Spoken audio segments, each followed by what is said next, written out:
Marie Ruth Etter, and I love the way he says it. These are prototypes, which means these, and we'll get into it in a few minutes, these angels that gather are cooperating with us as we cooperate with them to accomplish these end-time destinies.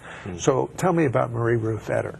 Marie Woodworth-Etter lived in the early part of the 20th century, and was probably one of the most powerful people of the early church. She functioned in a way similar to William Branham. Her meetings were known for the glory. The glory of God would come into the tents.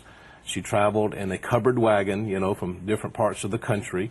It's reported that many times people would be slain in the spirit, 10 and 15 miles from her tent as they walked the streets of the cities. Now, this was reported not in Christian media, but in secular media. So you're saying like 10 or 15 miles, the presence of God would come on someone and they'd be flattened like a pancake. That has been recorded in secular media.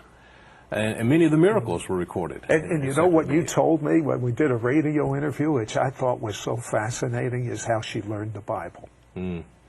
She had an experience, she said, as a young lady. She had a lot of hardship, had buried some of her children, always wanted to be in ministry, but couldn't because of the hardship of the age in which she lived.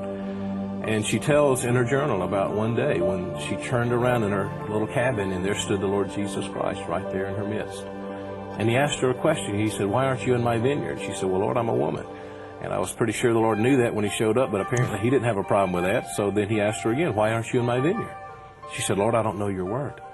And she said, she wrote in her journal that the Lord drew her attention to a spot on the wall, and she looked, and there supernaturally imposed on the wall was an open Bible, and she said the glory of God was emanating from it.